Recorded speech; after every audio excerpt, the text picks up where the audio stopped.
नमस्कार, आप देख रहे हैं न्यूज इंडिया। मैं हूं आपके साथ पूजा मोहन पांडे। महाकुंभ में आस्था का समंदर जस का तस बना हुआ है। अब तक 34 करोड़ लोग महाकुंभ में आस्था की डुबकी लगा चुके हैं। यानी प्रयागराज में इस बार पाकिस्तान की आबादी से 2 गुना से ज्यादा सनातनी महाकुंभ में हिस्सा ले रहे हैं।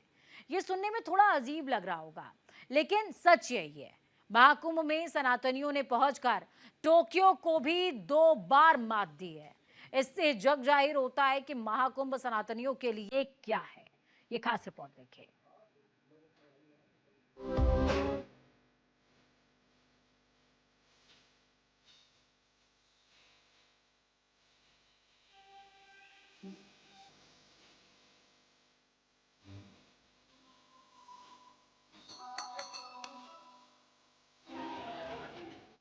ब्रह्मा की पहली तपोस्थली कहे जाने वाले प्रयागराज में दुनिया का सबसे बड़ा धार्मिक मेला लगा है।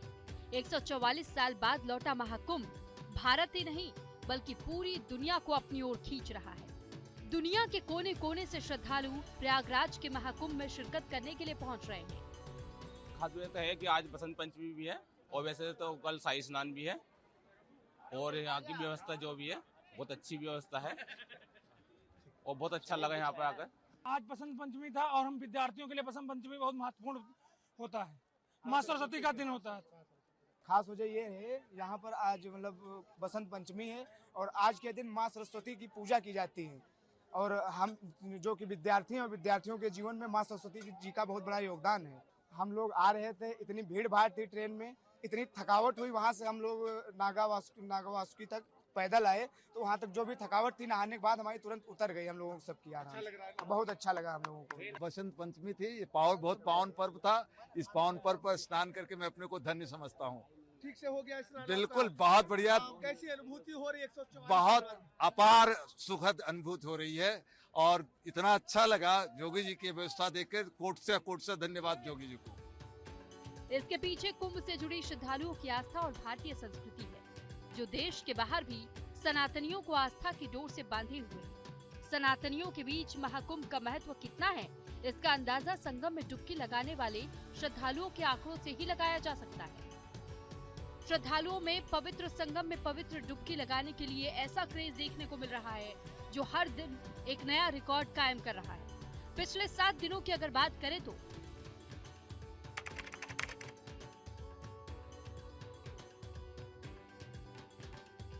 26 जनवरी 1,74,00,000 श्रद्धालुओं ने स्नान किया। 27 जनवरी 1,18,00,000 श्रद्धालुओं ने संगम में डुबकी लगाई।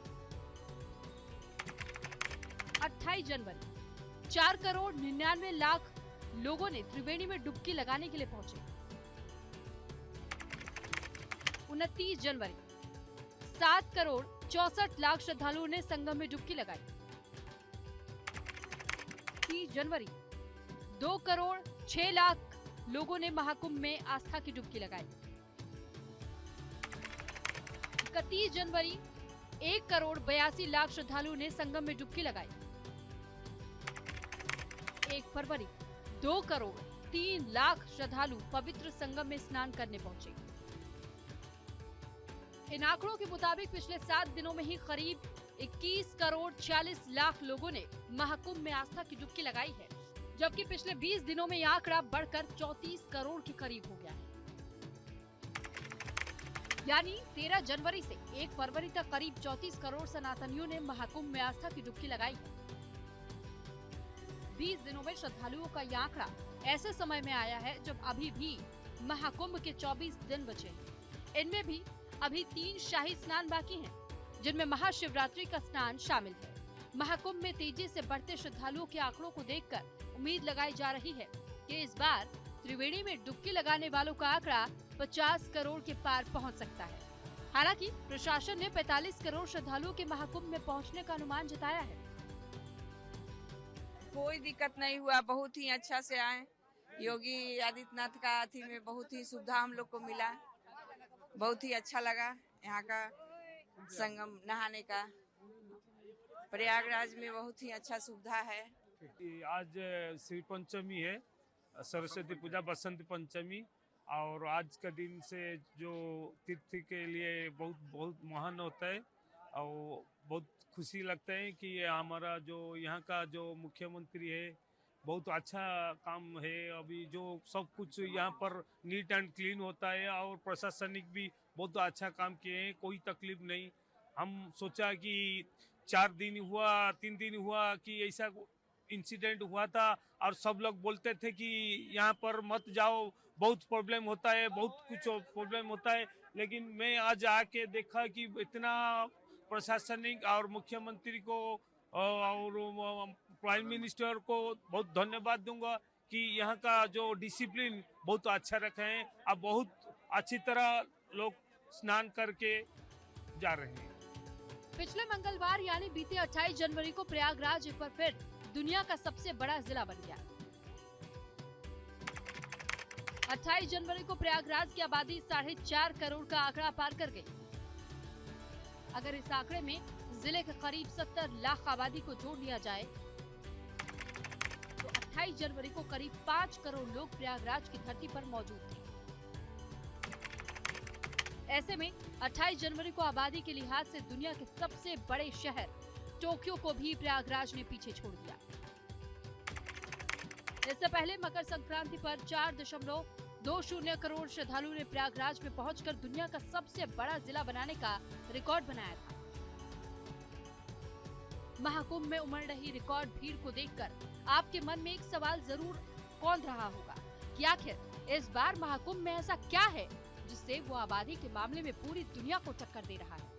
तो इसके पीछे सबसे बड़ी वजह खास संयोग है। प्रयागराज में महाकुंभ का आयोजन 144 साल बाद हो रहा है। खास संयोग वाला अगला महाकुंभ 2169 में पड़ेगा। बता दें कि कुंभ तो हर 12 साल पर आता है, वहीं अर्धकुंभ हर 6 साल पर आयोजित होता है। इनके बीच सिंहस्थ कुंभ भी होता है, लेकिन विशेष संयोग वाला महाकुंभ 144 साल बाद ही आता है। ऐसे में 12 साल बाद होने वाले कुंभ इस बार 2 साल बाद यानी 2027 में नासिक में लगेगा। जिसके बाद 2028 में उज्जैन में सिंहस्थ महाकुंभ का आयोजन किया जाएगा। लेकिन महाकुंभ का आयोजन साल 2169 में यानी 144 साल बाद ही हो पाएगा। इसलिए सनातनियों में आस्था की डुबकी लगाने का क्रेज हाई है। यही वजह है कि प्रयागराज अब तक 2 बार दुनिया का सबसे ज्यादा आबादी वाला जिला बन चुका है। जिस तेजी से प्रयागराज में श्रद्धालुओं की भीड़ उमड़ रही है, उससे लग रहा है कि अभी कई और ऐसे मौके हैं जिन पर महाकुंभ में आबादी का रिकॉर्ड बन सकता है। बहुत बढ़िया, बहुत योगी जी का जो सब गुटवा है सब बहुत बढ़िया है। सब क्या क्या किया यहाँ पे? अभी स्नान किया है हमने और कल भी स्नान करने वाले हैं। कल क्या है?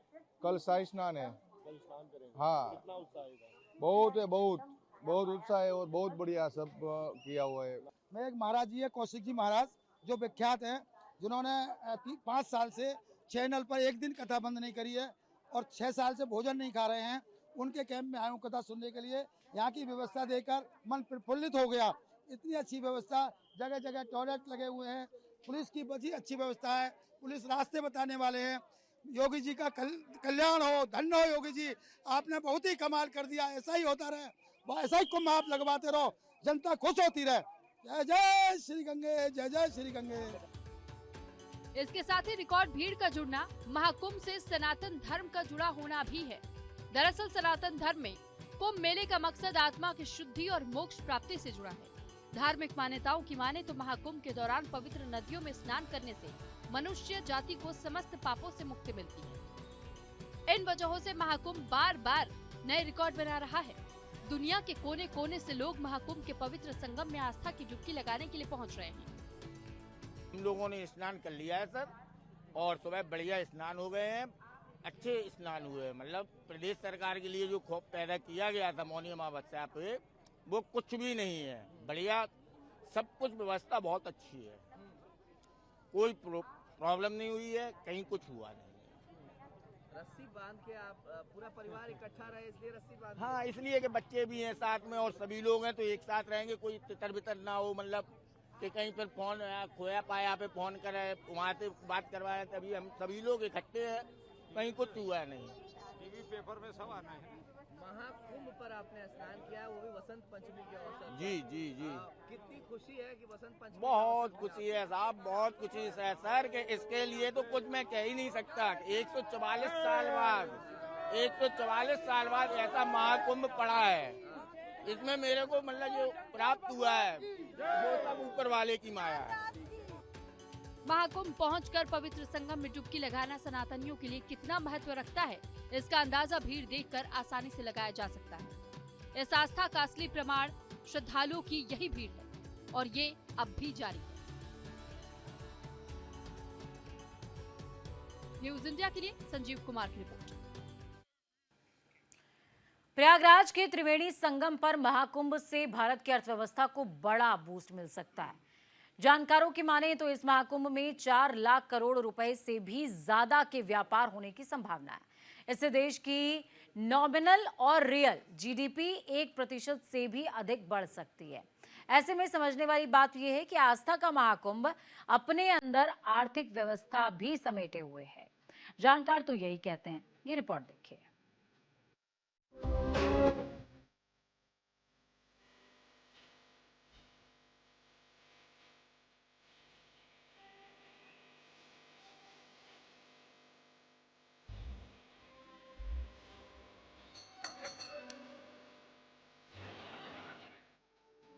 पवित्र संगम की आभा ही कुछ ऐसी है जो श्रद्धालुओं को अपनी ओर खींचने में हर बार कामयाब हो जाती है। इस बार भी महाकुंभ से जो तस्वीरें सामने आ रही हैं, वो भी इसी का बखान कर रही हैं।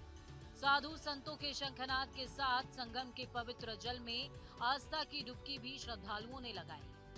26 फरवरी तक चलने वाला महाकुंभ अब तक कई रिकॉर्ड बना चुका है। आबादी के लिहाज से बात करें तो पाकिस्तान की जनसंख्या से 2 गुना लोग महाकुंभ में भाग ले रहे हैं। अमेरिका की जनसंख्या के बराबर लोग महाकुंभ पहुंचेंगे। दुनिया के करीबन 60 से ज्यादा देशों की आबादी के बराबर लोग महाकुंभ में शाही स्नान कर रहे हैं। कई देशों की अर्थव्यवस्था के बराबर या उससे ज्यादा का कारोबार सिर्फ कुंभ में होने के आसार हैं। कई छोटे देशों की आबादी के बराबर लोग महाकुंभ के दौरान प्रयागराज में रह रहे हैं। लेकिन इस बार महाकुंभ इकोनॉमी के लिहाज से भी खास माना जा रहा है। दरअसल माना जा रहा है कि महाकुंभ में 4 लाख करोड़ रुपए का कारोबार होगा। लेकिन महाकुंभ में उमड़ी श्रद्धालुओं की भीड़ ने कारोबार के होने के अनुमान में इजाफा कर दिया है। इसके पीछे असल वजह है पूजा सामग्री का कारोबार करीबन 2000 करोड़ रुपए होने की उम्मीद है।